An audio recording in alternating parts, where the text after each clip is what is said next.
ಶಾರದಾ ಶಾರದಾಂಭೋಜ ವದನಾ ವದನಾಂಬುಜೇ ಸರ್ವದಾ ಸರ್ವದಾಸ್ಮಾಕಂ ಸನ್ನಿಧಿಂ ಸನ್ನಿಧಿಂ ಕ್ರಿಯಾತ್. ಸಮಸ್ತ ವೀಕ್ಷಕರಿಗೂ ಸೆಪ್ಟೆಂಬರ್ ತಿಂಗಳ ಮಿಥುನ ರಾಶಿಯ ಮಾಸ ಭವಿಷ್ಯದ ಕಾರ್ಯಕ್ರಮಕ್ಕೆ ಸುಸ್ವಾಗತ.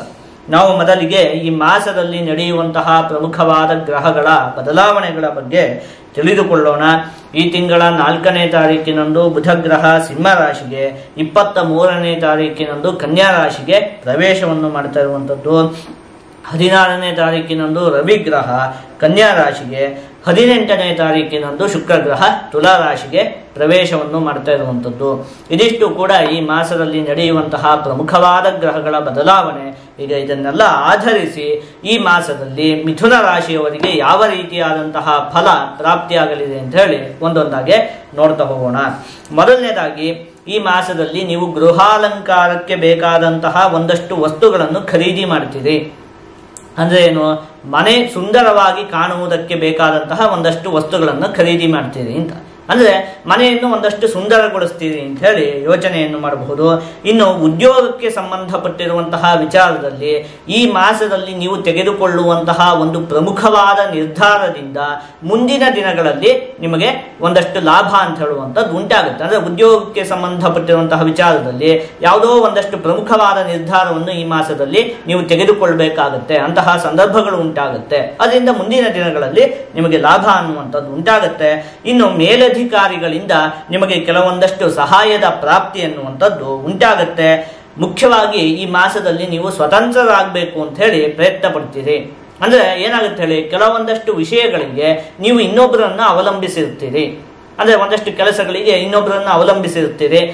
ಅದರಿಂದ ನಿಮ್ಗೆ ಏನಾಗುತ್ತೆ ಹೇಳಿ, ಇನ್ನೊಬ್ಬರನ್ನು ನಾವು ಅವಲಂಬಿಸಿದಂತಹ ಪಕ್ಷದಲ್ಲಿ ಅವರು ನಮಗೆ ಸರಿಯಾದ ಸಮಯಕ್ಕೆ ಕೆಲಸವನ್ನು ಮಾಡಿಕೊಡುವುದಿಲ್ಲ, ಅಥವಾ ನಾವು ಅವರನ್ನು ಅವಲಂಬಿಸಿರ್ತೀವಲ್ಲ, ಆ ಕಾರಣಕ್ಕಾಗಿ ಅವರು ನಮ್ಮನ್ನ ಒಂದಷ್ಟು ಆಟ ಆಡಿಸುವುದಕ್ಕೆ ಅವರಿಗೆ ಅವಕಾಶ ಅಂತ ಹೇಳುವಂಥದ್ದು ಇರುತ್ತೆ. ಆದರೆ ಈ ಮಾಸದಲ್ಲಿ ಆ ರೀತಿ ಆಗುವುದಿಲ್ಲ. ನೀವೇ ಎಲ್ಲ ಕೆಲಸವನ್ನು ನೀವೇ ಸ್ವತಂತ್ರವಾಗಿ ಮಾಡಬೇಕು ಅಂತ ಹೇಳಿ ಪ್ರಯತ್ನ ಪಡ್ತೀರಿ. ಒಂದಷ್ಟು ಅಭಿವೃದ್ಧಿಯೂ ಕೂಡ ಉಂಟಾಗುತ್ತೆ ನಿಮಗೆ.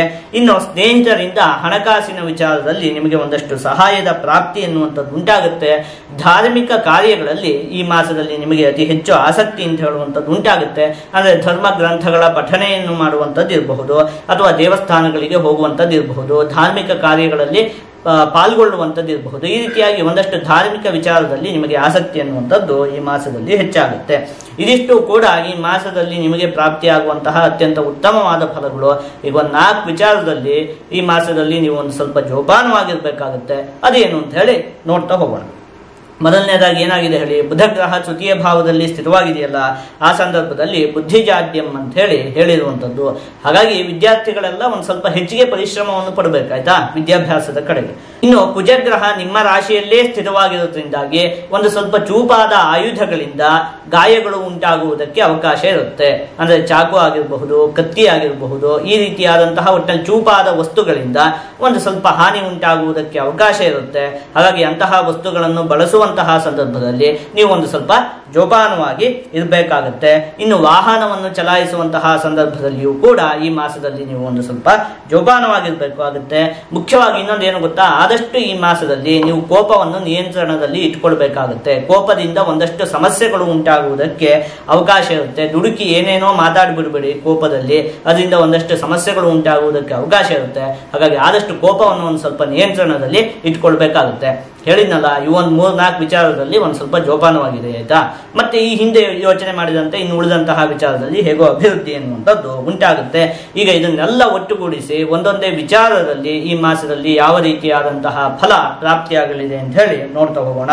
ಮೊದಲನೇದಾಗಿ ಆರೋಗ್ಯಕ್ಕೆ ಸಂಬಂಧಪಟ್ಟಿರುವಂತಹ ವಿಚಾರದಲ್ಲಿ ಒಂದು ಸ್ವಲ್ಪ ಚರ್ಮಕ್ಕೆ ಸಂಬಂಧಪಟ್ಟಿರುವಂತಹ ಅನಾರೋಗ್ಯ, ಮತ್ತೆ ಪದೇ ಪದೇ ಜ್ವರ ಬರುವಂಥದ್ದು, ಇಂಥದ್ದೆಲ್ಲ ಉಂಟಾಗುವುದಕ್ಕೆ ಅವಕಾಶ ಇದೆ. ಈ ವಿಚಾರದಲ್ಲಿ ಒಂದು ಸ್ವಲ್ಪ ಜೋಪಾನವಾಗಿರ್ಬೇಕಾಗುತ್ತೆ. ಇನ್ನು ಕುಟುಂಬಕ್ಕೆ ಸಂಬಂಧಪಟ್ಟಿರುವಂತಹ ವಿಚಾರದಲ್ಲಿ ಈ ಮಾಸ ಉತ್ತಮವಾಗಿದೆ. ಇನ್ನು ವಿದ್ಯೆಗೆ ಸಂಬಂಧಪಟ್ಟಿರುವಂತಹ ವಿಚಾರದಲ್ಲಿ ವಿದ್ಯಾರ್ಥಿಗಳು ಒಂದು ಸ್ವಲ್ಪ ಪರಿಶ್ರಮ ಪಡಬೇಕು. ಪರಿಶ್ರಮ ಪಟ್ಟಂತಹ ಪಕ್ಷದಲ್ಲಿ ಏನು ಸಮಸ್ಯೆ ಇಲ್ಲ.